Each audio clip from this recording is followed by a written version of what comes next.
हमारे साथ जुड़ गए हैं, ज्यादा जानकारी उनसे ले लेते हैं। फिलहाल किस तरीके का माहौल वहां पर बना हुआ है, क्योंकि तमाम मजदूरों को वहां से निकालने के निर्देश दे दिए गए हैं, क्योंकि अब बिल्डिंग को सील किया जाएगा। तस्वीरों के साथ समझाइए कि अब तक क्या कुछ अपडेट फिलहाल निकलकर सामने आ रही है।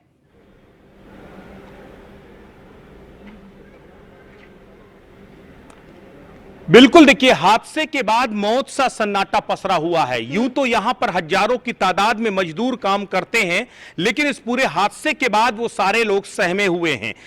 उन्हें यकीन नहीं हो रहा कि उनके साथ जो साथी कुछ घंटों पहले तक काम कर रहे थे, अब वो इस दुनिया में नहीं रहे। लेकिन दरअसल ये हादसा एक बड़ी लापरवाही नहीं, बल्कि सही मायने में अगर देखा जाए तो ये सुनियोजित साजिश नजर आती है। अब आप कहेंगे साजिश क्यों कह रहे हैं? दरअसल सब कुछ जानते हुए कि ये जो स्थितियां यहां पर दिखाई दे रही, मैं आपको जरा एक बार इस पूरे प्रमाइसेस को दिखाना चाहता हूं। ये जो पूरा प्रमाइसेस है, आप अगर इस पूरे आम्रपाली के इस ड्रीम प्रोजेक्ट को, नाम है ड्रीम, एक सपना, लेकिन ये सपना कैसे लोगों के लिए एक बुरे सपने में तब्दील हो गया, किस तरीके से आप सोचिए। इसमें वो जो हजारों लोग आकर के आज नहीं तो 2, 4, 6 साल बाद आकर रहेंगे, और जब उन्हें पता चलेगा कि दरअसल इसकी बुनियाद ही यहां जो मजदूर थे, मजदूरों की जानें यहां पर गई हैं, तो वो आखिर वो कैसे रहेंगे।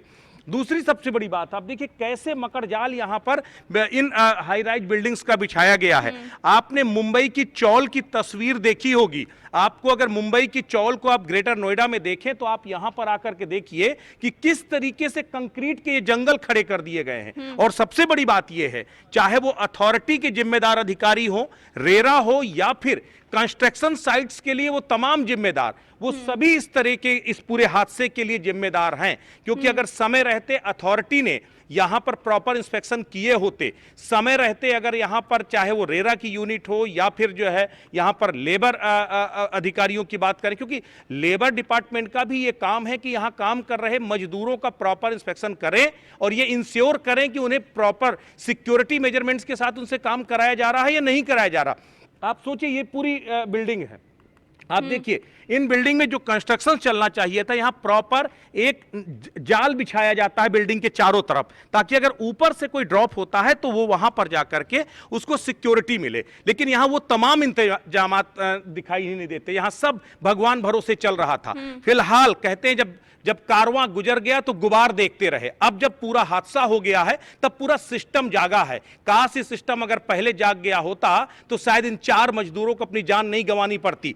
अब यहां पर फोर्स भी मौजूद है, प्रशासनिक अधिकारी भी यहां पर आमदरफ्त कर रहे हैं और वो पूरी कार्रवाई हो रही है इस पूरे प्रमाइसेस को कहीं ना कहीं सील करने की। इसके पीछे की वजह है क्योंकि अब यहां पर काम नहीं होगा, टेक्निकल मुआयना होगा कि क्या यहां पर सिक्योरिटी मेजरमेंट्स लिए जा रहे थे या नहीं लिए जा रहे थे। अगर नहीं लिए जा रहे थे तो कौन कौन जिम्मेदार है। कई जिम्मेदारों पर एफआईआर भी दर्ज हो रही है, लेकिन आप सोचिए इस तरह की न जाने कितनी एफआईआर न जाने कितनी बार दर्ज हुई हैं, लेकिन हकीकत यह है कि कार्रवाई के नाम पर नतीजा शून्य रहा है। और यही वजह है कि एक के बाद एक इस तरह की घटनाएं होती हैं।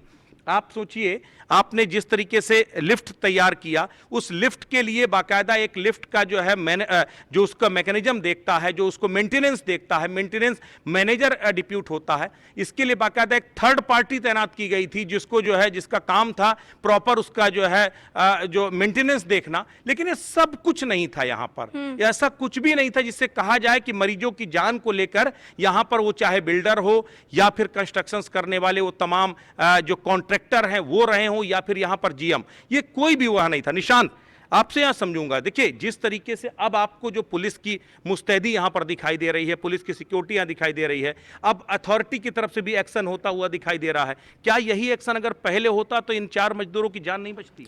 देखिए, अगर जो ब्रजेश जी इसके पीछे की हम बात बताएं तो इस कंपनी का जो टेंडर है, प्रोजेक्ट जो जिसको मिला था वो एनबीसीसी को मिला है। एनबीसीसी ने प्रोजेक्ट लेने के बाद अपने कुछ 2 जीएम खड़े करे और 2 जीएमओ के बाद कुछ छुटवैये ठेकेदारों को टेंडर दिया गया है। हालांकि कुछ लोकल जो ठेकेदार होते हैं अपनी लेबर लगाते हैं और उसके बाद यहाँ निर्माण कराते हैं, उनको उससे कोई मतलब नहीं किस प्रकार की यहाँ सुरक्षा है, सेफ्टी है, क्या कुछ हो रहा है। इनको सिर्फ निर्माण होना चाहिए, और निर्माण में क्या होता है कि सिर्फ घटिया निर्माण, और कहीं ना कहीं जिसके बाद बायर्स परेशान होते हैं, वो आए दिन प्रदर्शन करते हैं, उनकी मांगे पूरी नहीं होती। अब उससे पहले ये मजदूरों की जान चली जाती है। तो कहीं ना कहीं जो हाई राइज सोसाइटी है वो कहीं ना कहीं पूरी तरीके से सुरक्षित नहीं है। हालांकि इस पीछे की घटना का जो लापरवाही है वो एनबीसी कंपनी की है, क्योंकि प्रोजेक्ट उसको मिला था, और एनबीसी का जो मालिक है वो कहीं ना कहीं जानकारी ये मिल रही है कि वो विदेश में है, जिसका नाम रोहित शर्मा है। हालांकि उसके खिलाफ अब जो है पुलिस की तहरीर पर मुकदमा दर्ज किया जा रहा है। 2 जो जीएम हैं उनके खिलाफ कार्रवाई की जा रही है। उसके साथ साथ जो लिफ्ट इंचार्ज है, साइड इंचार्ज है, सुपरवाइजर है, उनके खिलाफ कार्रवाई की जा रही है। तमाम चीज़ें ये होती हैं कि जो प्रोजेक्ट बनाने से पहले जो एजेंसियां जो इनको मान्यता देती है, जहां लेबर डिपार्टमेंट की बात की जाए, जो लेबरों को कहीं ना कहीं सुरक्षित रखने की बात की जाती है, उसके अलावा ऑथोरिटियों की बात की जाए, क्योंकि ऑथोरिटियां जो हैं पहले यहाँ सर्वे करती हैं, सुपरवाइजर आते हैं, और कहीं ना कहीं जेई आते हैं, सर्किल ऑफिसर आते हैं, तमाम अधिकारी आते हैं जो इन्हें परमिशन देने का काम करते हैं। लाखों लाख रुपए की सैलरी अथॉरिटी से वो तमाम जो है इन्वेस्टिगेशन विंग होती है, टेक्निकल विंग होती हैं, बाकायदा इंजीनियर तैनात होते हैं जो देखते हैं कंस्ट्रक्शंस का लेवल क्या है, कंस्ट्रक्शंस के पैरामीटर क्या है। क्या यहां पर कुछ भी नहीं होता क्या? दरअसल सोचने वाली बात तो यह है कि एक हादसा हुआ, घटना हुई, और उसके बाद कहीं ना कहीं जो संबंधित महकमा है, अगर हम पुलिस डिपार्टमेंट से भी हट के बात करेंगे, अथॉरिटी की बात करेंगे, रेरा की बात करेंगे, लेबर डिपार्टमेंट की बात करेंगे, जिनकी कहीं ना कहीं इस पूरी घटना में जिम्मेदारी है, उन लोगों के खिलाफ कार्रवाई होनी चाहिए। हालांकि अब देखिए पीछे कि किसी भी तीनों ये प्रोजेक्ट बने हुए हैं, तीनों प्रोजेक्ट के अंदर किसी प्रकार का जो गैप होना चाहिए, एक रूल होता है कि इनके अंदर गैप होगा। और कहीं ना कहीं अब से पहले ट्विन टावर पर कार्रवाई क्यों की गई थी? गैर तरीके से नक्शा बना, और कहीं ना कहीं ये पूरा मामला हाई कोर्ट, सुप्रीम कोर्ट गया तो कार्रवाई हो गई। अब इसका मामला जब सुप्रीम कोर्ट, हाई कोर्ट जाएगा ही नहीं तो कार्रवाई नहीं होगी। तो कहीं ना कहीं बायर्स बाद में फिर अपनी कहीं ना कहीं लड़ाई करते हैं, फिर बिल्डर के खिलाफ हंगामा करते सोचिए, हैं। सबसे बड़ी बात यह है कि अगर मैं यहां पर इस पूरे प्रमाइसिस को दिखाना चाहूं, देखिए यहां पर क्योंकि जो पुलिस यहां पर तैनात है, यहां पर जो सिक्योरिटी इस वक्त काफी बढ़ा दी गई, क्योंकि हजारों की तादाद में हम मजदूर भी हैं। लेकिन आपको जरा मैं दूसरी चीजें दिखाना चाहता हूं कि जो उसी तरह की एक लिफ्ट है जो मेरे ठीक सामने है, मैं उसको दिखाऊंगा, और उसको दिखा करके आपको बताने की कोशिश करूंगा कि ठीक ऐसी ही लिफ्ट थी जो दुर्घटनाग्रस्त हुई और जिसमें ये पूरा हादसा हुआ। ये जो तस्वीर आप देखिए, ये दरअसल ये जो सीमैक की लिफ्ट है, वो दूसरी कंपनी की थी, ये सीमैक की लिफ्ट है। इसी तरह की ठीक उस तरफ से थोड़ा सा कैमरामैन को उधर से जाकर के इसका एंगल दिखाने की कोशिश कीजिए। आप ये देखिए, ये जो ये पूरी लिफ्ट है। इसी तरह की एक लिफ्ट थी जिसमें जो है 9 लोग सवार थे, और ये लिफ्ट ऊपर जा रही थी। बाकायदा इसी तरीके से इनबिल्ड होती है यहां पर। आप देखिए उस पर जो आपको दिखाई दिया था वो वहां पर केवल ये 2 मोटर केवल बची है, बाकी ये पूरा हिस्सा फोर्स के साथ गिरेगी जिसमें 9-10 लोग ऑलरेडी मौजूद होंगे। उसके बाद उसकी क्या स्थिति पूरे फोर्स के साथ गिरेगी जिसमें 9-10 लोग ऑलरेडी मौजूद होंगे, उसके बाद उसकी क्या स्थिति होगी। और इस पर देखिए बिल्कुल मेंटेनेंस का जो है कौन मेंटेनेंस मैनेजर होगा वो भी यहाँ पर दर्ज होगा।